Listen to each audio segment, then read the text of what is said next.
The key to great chatting on OnlyFans is being able to monetize as many subscribers as possible.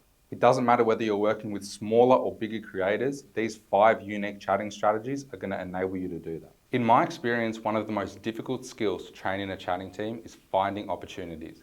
For that, we like to use an opportunity hierarchy. Before I get into that, I'm just going to run you through some basic practices that we really like to enforce that help with this a lot. So make sure that the chatters know that they need to be constantly refreshing the unread chats. Constantly, every few seconds. It sounds so obvious, and it is, but you'll be surprised how many chatters just get distracted. They don't do this, and then new people are messaging and they're just not seeing it. So get them in the habit. Every time they reply to someone, unread, unread, unread, right? Now, when it gets busy, so things don't just become a huge mess, we like to have them sort of work on a cycle. So they'll be messaging the people that they're actively selling, person 1, person 2, person 3, and then they'll come down to the 3 oldest chats in the chat log, so the people that have been waiting the longest, and they'll reply to those. And then they'll go back to the people that they're selling. And the reason that we get them to do that, not only does it just stop them talking to 5 people and then all the chats are just building up, but they're also consciously having to look through all of the chats, and they'll notice, oh, I could sell him something, I could sell him something, right?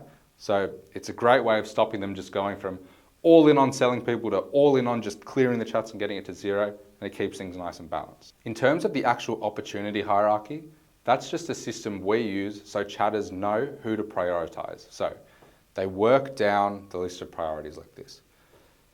First, they look for subscribers that have spent 300 to 500 and have bought a sequence. Usually a newer subscriber, right? Now, you may wonder, oh, why would that be? It's because this is a new subscriber who has proven at least once that they will buy a sequence. And at least in my agency, that's our preferred method of selling content. So that means that'd be a great person to try, build a connection with, and try to sell again. That's the mentality there. If there's none of those people, or once they've already started trying to sell those people, then they move on to new subscribers who have been sent nothing. Blank slate. We don't really know. Now, they could be great, they could be terrible. But really important that we get to all those new subscribers. Now, surprisingly, at number 3 is big spenders and whales. The reason for that is, while we know this is pretty much guaranteed money, big spenders eventually go away. And if we spend all of our time, every time a big spender comes on, we just put all our focus on that, these people are going to die out, right? Or they're not going to be, the revenue we could have generated from them is not going to be generated. So it's really important that we prioritize these and then we move on to them. Still get to them, 100%, but you don't want to prioritize them over that. Well, we don't. Then after that, everyone else. I don't really like the term time waster. Yes, I know there are some subscribers who literally don't want to buy content and they never will, 100%. But a lot more will buy than most chatters are willing to admit. So, I'd call the chatter the real time waste. If they're sitting there going, none of these people are going to buy, it's like, well, are you trying any of them? No. Who's the time waster? Really quick, I had to make this one big because it's super important. Pin your prospects, right? So on most CRMs, they'll have a feature where you can pin subscribers that you're actively selling. On Inflow, you can open them in a new tab.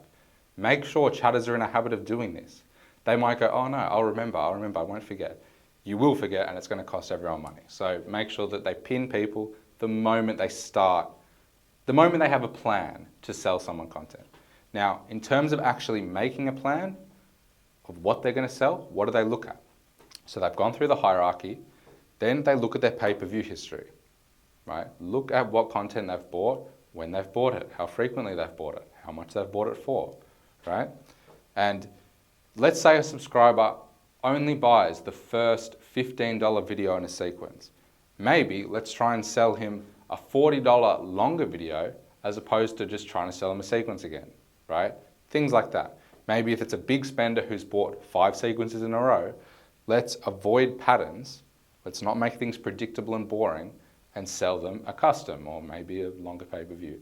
We just want to be looking at what they buy, how they buy it, and choosing what the best thing to sell them right now would be, right? Without just getting into a pattern and selling them the same thing every single time. Next, we've got a strategy that I like to call pay-per-view looping. So this is just another way of upselling content without using a sexting sequence, drip set, script, whatever you call it. This is especially helpful if you've got a new creator who doesn't have any sexting sequences made, or you've got a subscriber who's proven not to respond well to sexting sequences, or maybe a creator just doesn't make content.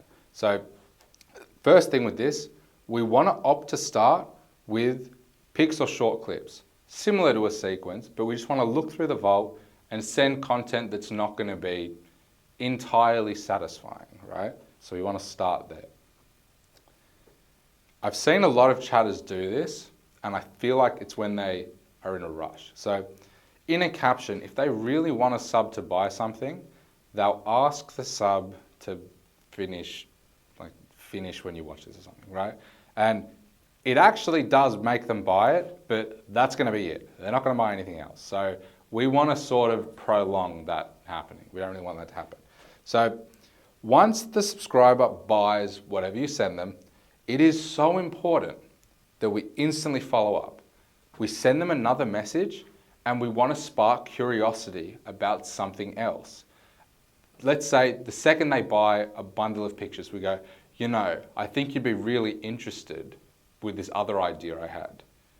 So that means they're just going to glimpse that before they see it, and maybe this happens, they're going to see that and you're going to have their attention again, right? So the trick there is speed, instant follow-up. The second the chatter sees the notification pops up, they're on it. Spark curiosity, get them interested in the next thing, right? Now, another part of this is being ambiguous with whether the content was taken live or not. Obviously, none of it is, but you know, a sexting sequence is framed that it's happening live. A lot of the time, pictures are not framed like that.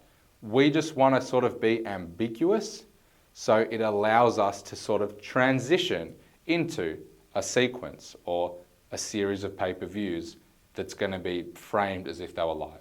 Some subs prefer that, right? Now, we don't want to just instantly send the content. After the follow-up, we don't want to just instantly send more content.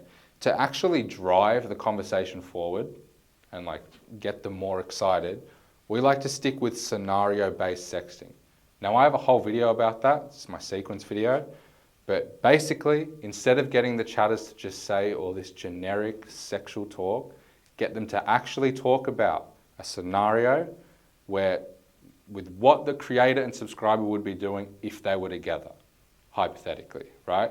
And just go through that scenario. That is, in my opinion, the best way to drive these conversations forward. Another part of this is fast replies. If a subscriber has proven that they just want to buy content and be done with it, we want to keep talking to them, keep getting the reply. If we just ignore them, they'll probably just turn it off, be done with it. So that is super important. But basically, we always want to be setting up the next pay-per-view. That's why we call it pay-per-view looping.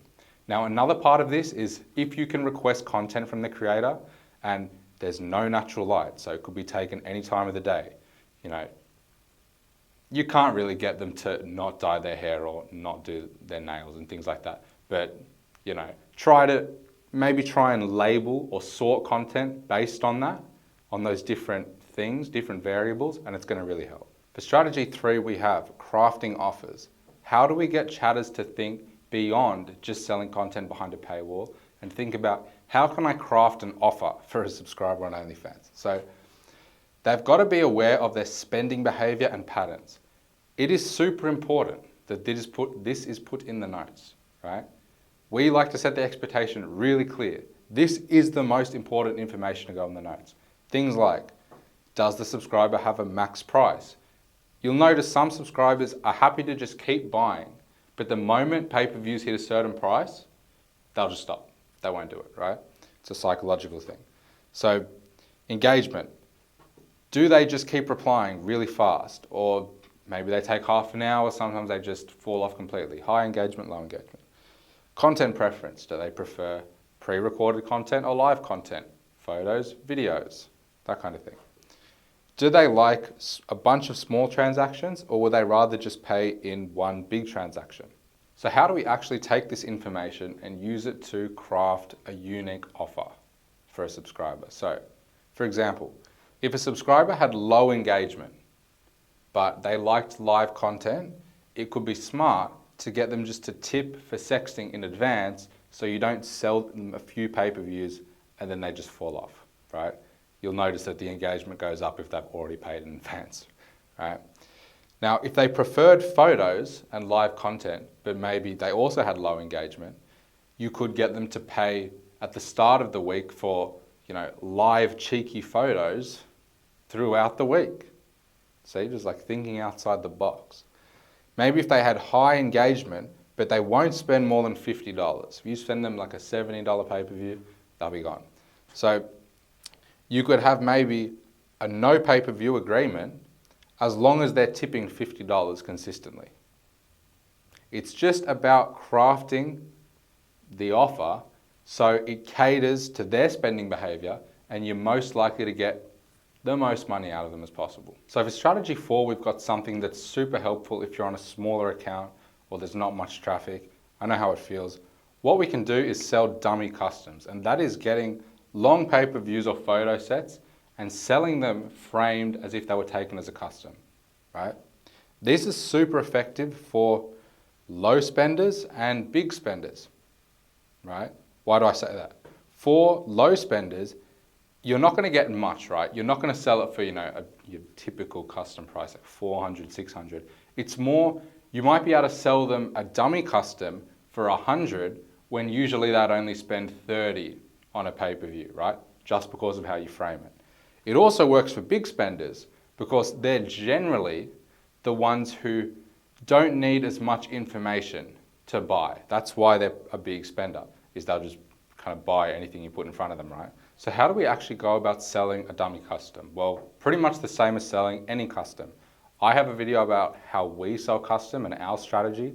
We like to be quite aggressive and pitch it to the subscriber. We take the sale to them. We don't wait for subscribers to go, oh, I want a custom of this. We'll proactively go and try to sell them. So I'll try to summarize the strategy from that video as best as I can. But basically, we don't want to refer to the video as a custom. All throughout the pitching process, we never call it a custom. That's because we don't want it to just seem like a commodity, something that they do all the time. It needs to be this new special idea, right? We want to sell the idea, not the video. Talk about something the creator has always wanted to do. Oh, I'm finally ready to do it. It has to be corny and passionate like that. It'll make sense if you watch the custom video. But another thing you can do that will just sort of push them over the edge with it is, instead of getting them to tip, send pay-per-views as payment, right? So send just some, doesn't have to be anything crazy, just some pictures or short videos, and say, instead of tipping, just pay for these, get these for free while you wait for me to make it, and I'll go make it. Really helps in terms of making it appear more valuable to the subscriber. One thing you want to be mindful of when doing this is, don't mention, I'm going to say your name, things like that. Obviously, that's not going to happen. That's also why not referring it to a custom is going to help, because people associate custom, say my name, things like that. This is a great strategy for maximizing how much you can charge for a pay-per-view. It does take more time, but if you've got a lot of time and not many subscribers, that's a trade-off that you're probably willing to make. So how do we actually get chatters to use these methods in practice? We have to incentivize creative selling. To do that, we could set up bonuses or competitions. That could be a weekly bonus for whoever crafts the best offer, or a competition for who can sell the most dummy customs. Having gamifying it like that and actually giving clear incentives that are going to make chatters attempt these things, it works and it will make money if chatters get good at it. But they won't attempt new things unless there's a clear incentive to do so. Attempt them during live training. Try to use these strategies in practice, or whoever's doing the live training, a QI or chat manager, try to get them to show these strategies in practice, right? If you show a chatter how to do this clearly, by step going through it with them, they're more likely to do it again if they see that they benefited from it. And now, this is something that I find is really, really effective. If a chatter becomes proficient with any of these strategies, they're really good at finding opportunities, following the hierarchy. They're really good at crafting offers, dummy customs, pay-per-view looping, anything like that. We want to assign them authority on that topic, and we're going to get them to coach other chatters in meetings, be like, maybe Charlie's great at crafting offers.